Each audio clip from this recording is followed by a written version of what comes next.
Welcome to the U.S. Manufacturing Today podcast, your hub of information about the U.S. manufacturing and distribution industry. Brought to you by Veryable, the on-demand labor solution revitalizing and optimizing your operation, enabling just-in-time response to demand, more efficient production, and lower cost per unit. And now your host and head of reindustrialization at Veryable, Matt Horine. Hey guys, hello and welcome to the second episode of U.S. Manufacturing Today, sponsored by Veryable. I am your host, Matt Horine, head of reindustrialization at Veryable. We are excited to bring up-to-date information and be your go-to hub for U.S. manufacturing and distribution industry news.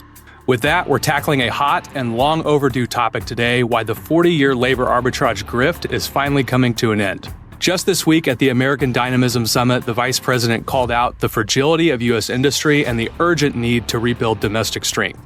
And it's no surprise why. After 40 years of relying on cheap foreign labor and offshoring, the cracks are finally starting to show. We're seeing a wave of panic ripple through boardrooms as H-2B visa restrictions tighten and tariffs rise. But here's the real story. This panic isn't about lost cost savings. It's about decades of operational laziness being exposed. The companies that have relied on labor arbitrage shortcuts are now facing a reckoning. But for those willing to do the hard work of operational transformation, this is the biggest opportunity of a lifetime. To break it all down, I'm joined by Mike Kinder, CEO of Veryable, whose recent blog post on this topic has been making waves. Today, we'll dive into why labor arbitrage was always a losing game and how companies can finally embrace operational sophistication. Mike, welcome to the show. Thanks for having me. I think this is a really big topic that a lot of people hear sound bites about and try to form early opinions on, but it goes back a lot further. And so your recent blog post, the take on labor arbitrage always being a losing game. Before we get into details on it, can you talk a little bit about what's happening right now, what's causing the panic, and kind of what's formed your viewpoint on this? Sure. I think the first thing to do is define what we mean by labor arbitrage, because this has been probably the number one question that's come out of the blog and had people wondering what specifically we're saying is wrong here. Cost out is usually a good thing. Productivity is usually a good thing. But the difference is an arbitrage is when you find something that should be the same, like a replacement, and you find the cheaper source for it. That isn't the same thing as finding a better way to do something, like a faster way, a more productive way. That would be productivity. So take materials, for instance. Most people have an easier time with materials. If you're buying steel for $1 and there's another supplier that comes along for 90 cents that has the same quality steel, maybe better, that's an arbitrage. Okay, I can buy this for 90. Back in the day, we would call that deflation. But when you do that around labor, what you're likely going to end up with is a series of low maturity tactics. And so you're always looking for the lower cost source of the same thing, and that being like your productive person on the shop floor. That same energy could be reapplied to how to do something faster or better. And I think that's the point J.D. Vance was raising the other day as it relates to why this causes a stagnation with innovation.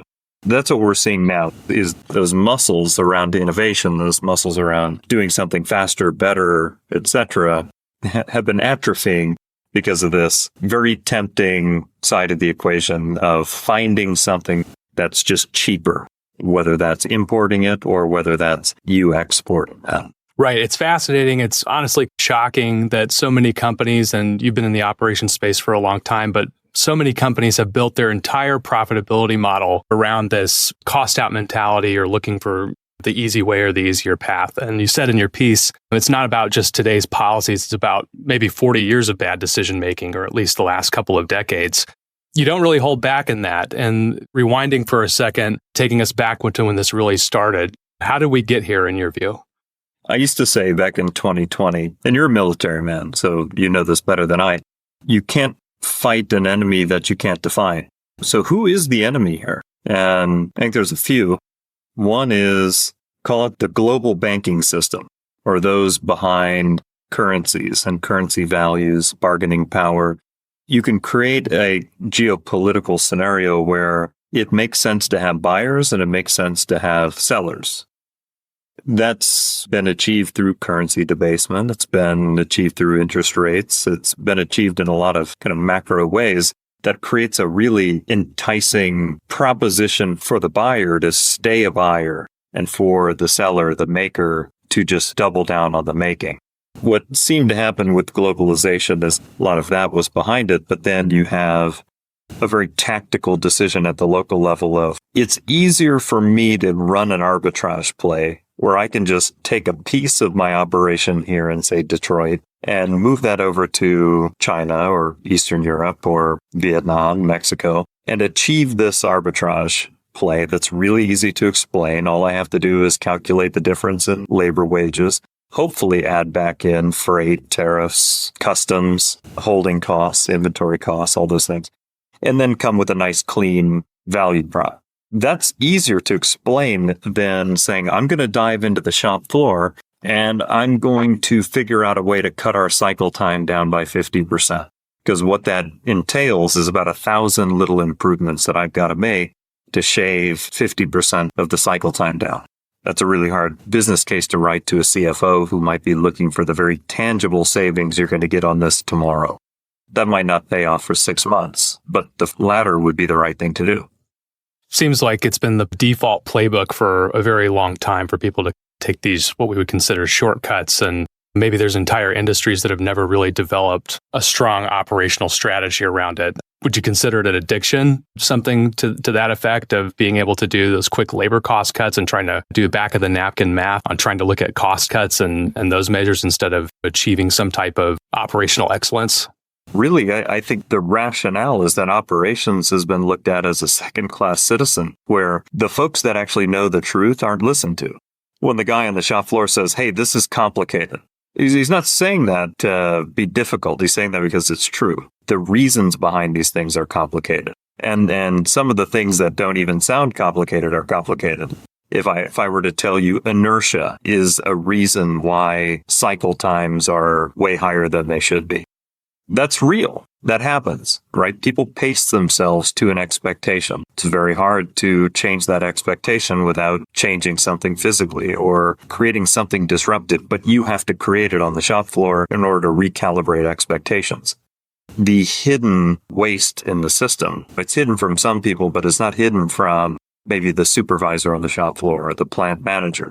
They know full well that half the time spent on the shop floor is not value add. Right? So you're already starting with, for every dollar of labor cost you have in your plant, you're only getting probably at best 50 cents on the dollar in value add activity, right? Like it's an open secret. Everybody knows that.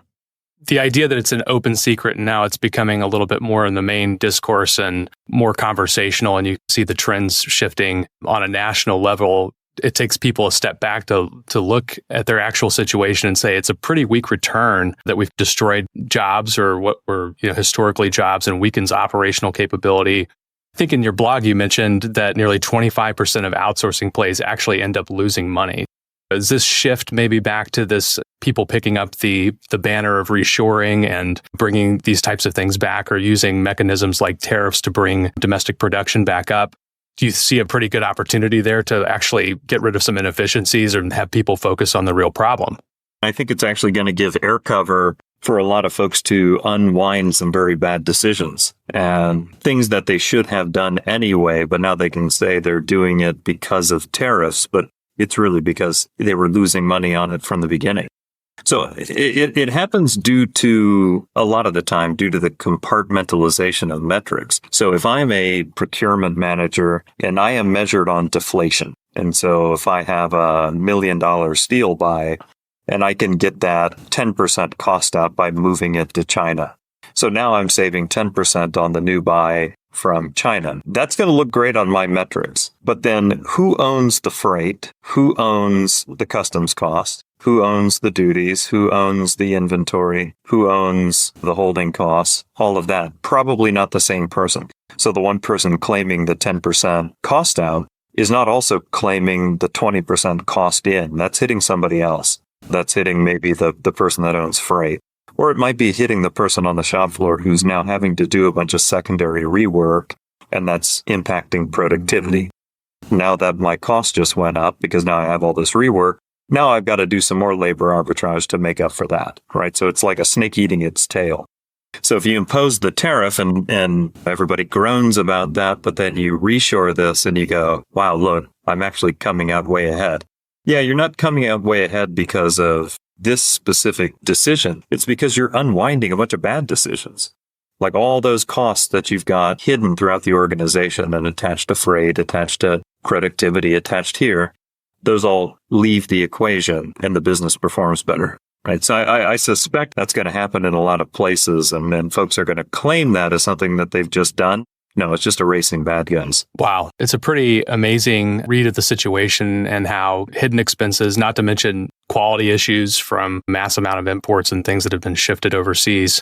The real opportunity, and you talk about this in your blog, but also in your work, and you've been in operations for a long time, is fixing this the right way and the real opportunity around it. I think it's, like you said, pretty common knowledge at this point that labor arbitrage has been and is a weak strategy. But the real question is, what's the better alternative? And if a company wants to become truly competitive, where do they start? How do they start in this environment?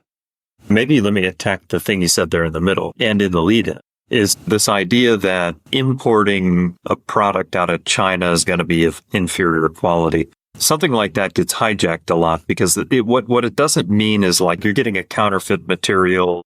No, that's stuff out of cartoons or fake news.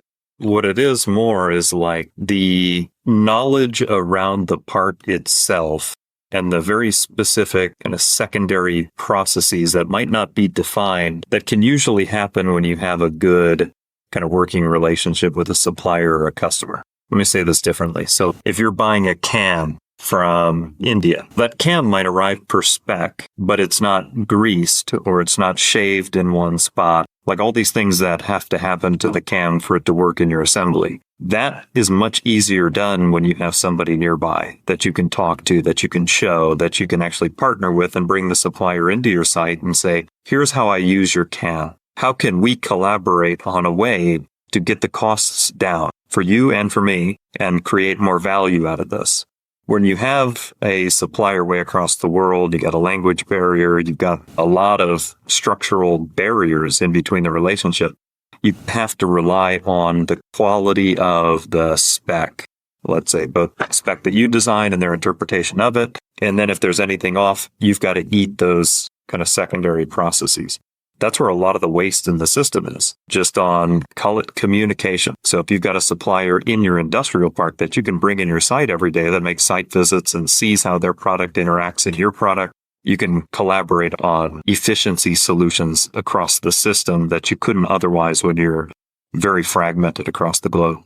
But it goes back to our foundational thesis and what we know to be true is that there's truly not a labor shortage in the U.S. And that's where a lot of these companies tend to believe that there's some type of labor shortage, and that's the reason for this arbitrage that's taken place. And it's more like a massive productivity gap. What's the one piece of advice you'd give to companies right now if they found themselves with a lot of overseas suppliers, or in cases where maybe they're still trying to play old models or staff to averages or do those types of things that are from the old playbook? What should they turn to, and what's their next move? Move fast. You're not going to break anything, I promise you. The infrastructure exists. I think about it like an old highway where there's still 8 lanes, but nobody's driving on it. There's weeds. There's overgrown brush. Like that highway is still valid, and it's still built for 4 lanes of traffic on either side. So jump back in it and start driving on it. Clear out the weeds. That's how you're going to reinvigorate the local supply chains. Like all the infrastructure is there. And to your point about the labor shortage, this is something that like fake news will talk about a lot because it's an attractive thing. It gives a reason for population replacement. It's a super handy political cudgel, but it's not real because there's so much waste in the system. So, for example, we talk about this as it relates to welders, as it relates to CDL drivers, and anything that is typically categorized under hard to find or there's not enough. Now, granted, there aren't enough welders, but any specific example of somebody saying they don't have enough welders, I guarantee you their welders are only welding 10% of the time. So you have 10 welders in one if you rethought your operation strategically. And the same applies for assembly. Every single plant I ever ran, I had 70% excess capacity in every single assembly person I had. Why? Because the other 70% of the time when they're not doing assembly work, they're looking for parts, they're looking for tools, they're interpreting drawings, they're doing rework, adapting to scheduling changes. These are all controllable things that a savvy operation can work out of the system. So if you think you need twice as many assemblers, I got news for you. You have plenty of assemblers. Get rid of that piece of waste that is keeping your assemblers from doing assembly work.